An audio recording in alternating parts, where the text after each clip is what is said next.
बोला है if a pair of opposite angles of a quadrilateral is supplementary then the quadrilateral is cyclic.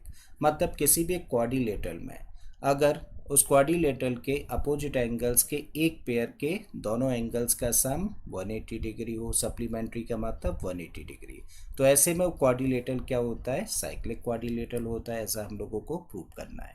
तो देखिए given case में हम लोगों के पास में क्या है, गिवन केस में हम लोगों को ए बी सी डी एक क्वाड्रिलेटरल दे रखा है, लेकिन एक कंडीशन के साथ में। और वो कंडीशन क्या है कि भाई इस क्वाड्रिलेटरल में जो एंगल ए और एंगल सी है ये अपोजिट एंगल्स का एक पेयर है और इन दोनों का सम कितना है, 180 डिग्री है। तब हम लोगों को प्रूव क्या करना है, तब हम लोगों को प्रूव करना है कि उस केस में ए बी सी डी क्या होगा, ए बी सी डी एक साइक्लिक क्वाड्रिलेटरल होगा। और साइक्लिक क्वाड्रिलेटरल करने का मतलब क्या है कि भाई पॉइंट ए बी सी और डी से एक सर्कल पास हो सकता है, और अगर हो सकता है तो ए बी सी डी क्या होगा, एक साइक्लिक क्वाड्रिलेटरल बन जाएगा। ठीक है, तो चलिए स्टार्ट करते हैं। और स्टार्ट कर रहे हैं एक छोटे से कंस्ट्रक्शन के साथ में। हम लोग क्या कर रहे हैं, एक सर्कल ड्रॉ करने की कोशिश कर रहे हैं जो पॉइंट ए बी सी और डी से पास हो जाए। अब देखिए 4 पॉइंट से सर्कल पास होगा या नहीं होगा इस चीज़ में थोड़ा सा डाउट है, बट 3 पॉइंट से तो डेफिनेटली एक सर्कल पास होगा। और हम लोग मान के चल रहे हैं कि जब हम लोग एक सर्कल ड्रॉ करते हैं तो पॉइंट ए से पास होता है, बी से पास होता है और डी से पास होता है, लेकिन पॉइंट सी से पास नहीं होता। तो चलिए ऐसा कंस्ट्रक्शन हम लोग पहले कर देते हैं और फिर उसके बाद में बात करते हैं। अब जब हम लोगों ने एक सर्कल ड्रॉ किया तो मान लिया कि सर्कल ए से पास होता है, बी से पास होता है, डी से पास होता है, लेकिन पॉइंट सी से पास नहीं होता। बजाय इसके जब हम लोग डी सी को ज्वाइन करें और इसको आगे प्रोड्यूस करें तो यही डी सी प्रोड्यूस इस सर्कल को पॉइंट ई पर इंटरसेक्ट करता है। और अब हम लोगों ने ई से बी को ज्वाइन करा दिया। तो ये रहा कंस्ट्रक्शन वाला पार्ट। अब हम लोग आते हैं प्रूफ पर। अब देखिए हम लोगों के सामने क्या है, सर्कल है, और इस सर्कल के ऊपर पॉइंट ए है, बी है, ई है और डी है। तो ये 4 पॉइंट्स कहाँ पर है, सर्कल के ऊपर है। और जब इन चारों पॉइंट्स को हम लोग देखें तो इनको ज्वाइन कर देने से क्वाड्रिलेटरल फॉर्म हो रहा है। तो ए बी ई डी कैसा क्वाड्रिलेटरल हुआ, ये हुआ साइक्लिक क्वाड्रिलेटरल। और जब ए बी ई डी एक साइक्लिक क्वाड्रिलेटरल है तो हम लोग साइक्लिक क्वाड्रिलेटरल की प्रॉपर्टी जानते हैं। हम लोग जानते हैं कि साइक्लिक क्वाड्रिलेटरल में जो अपोजिट एंगल्स होते हैं उन अपोजिट एंगल्स का सम कितना होता है, 180 डिग्री। और ये दोनों देखिए कैसे एंगल्स हैं, अपोजिट एंगल्स हैं साइक्लिक क्वाड्रिलेटरल के, तो इन दोनों का सम कितना होना चाहिए, 180 डिग्री। ये पॉइंट मेंशन करते हैं। तो हम लोग क्या कह सकते हैं, now A B E D is a cyclic quadrilateral.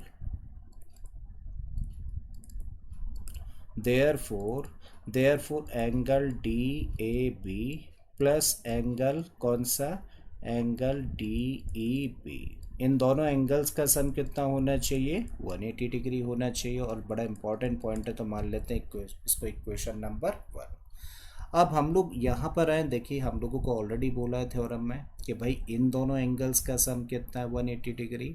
ठीक है, तो हम लोग यहाँ पर मेंशन करें, बट हम लोगों को क्या दिया है कि angle D A B plus angle D C B, इन दो एंगल्स का सम कितना है, 180 डिग्री। और इसको मान लेते इक्वेशन नंबर 2। और ऐसा हम लोगों ने क्यों लिखा, बिकॉज हम लोगों को गिवन है। ठीक है, तो देखिए हम लोग इन दो स्टेटमेंट्स के बेसिस पर क्या कहने की कोशिश कर रहे हैं, हम लोग कह रहे हैं कि इस एंगल और इस एंगल का सम 180 डिग्री है, जबकि स्टेटमेंट में ऑलरेडी क्या दे रखा है कि इस एंगल और इस एंगल, इन दोनों एंगल्स का सम 180 डिग्री है।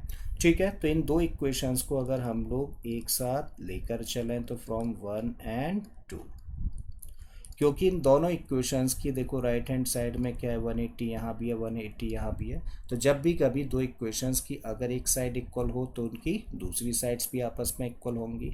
तब हम लोग क्या कह सकते हैं, तब हम लोग लिख सकते हैं कि angle D A B plus angle D E B, ये किसके इक्वल होना चाहिए, ये इक्वल होना चाहिए angle D A B plus angle D C B.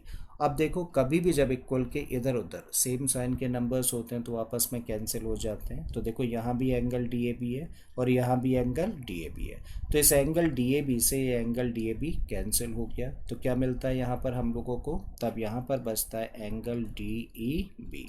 So angle D E B is equal to what, angle D C B. और अब हम लोगों ने क्या शो कर दिया, देखो हम लोगों ने शो कर दिया कि एंगल डी ई बी कौन सा एंगल, ये वाला एंगल। तो ये एंगल किसके इक्वल है, एंगल डी सी बी, यानी कि इस एंगल के इक्वल है। ठीक है, तो हम लोगों ने ये दो एंगल्स इक्वल शो कर दिए हैं। अब अगर हम लोग देखें तो सी ई बी अपने आप में क्या है, ये अपने आप में एक ट्राइंगल है, और इस ट्राइंगल की सी ई साइड को प्रोड्यूस किया गया है। तो इस सी ई साइड को जब प्रोड्यूस किया गया है तो प्रोड्यूस साइड और ट्राइंगल की दूसरी साइड के बीच में ये वाला एंगल बनता है, मतलब एक ऐसा एंगल हुआ इस ट्राइंगल के केस में, एक्सटीरियर एंगल हुआ। और जब ये एक्सटीरियर एंगल है तो एक्सटीरियर एंगल थ्योरम कहती है कि भाई इसका मेजरमेंट किसके बराबर होना चाहिए, sum of two opposite interior angles, मतलब इस एंगल और इस एंगल के सम के बराबर होना चाहिए। लेकिन यहाँ पर हम लोग क्या कह रहे हैं कि ये एंगल और ये दोनों एंगल्स आपस में इक्वल हैं।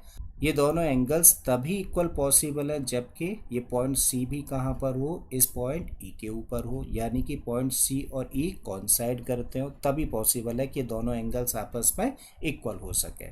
ठीक है, तो ये चीज़ मेंशन करते हैं। तो क्या लिखा, but this is only possible when point C coincide with E।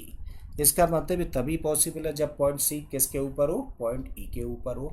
और जब पॉइंट सी ई के ऊपर आ जाएगा तो भाई all 4 points A B C और डी कहाँ पर हो गए, एक सर्कल के ऊपर हो गए, और अगर इस सर्कल के ऊपर हो गए तो साइक्लिक हो जाते हैं। ठीक है, और इस तरीके से ए बी सी डी जो क्वाड्रिलेटरल होगा वो कैसा बन जाएगा, साइक्लिक क्वाड्रिलेटरल हो जाएगा।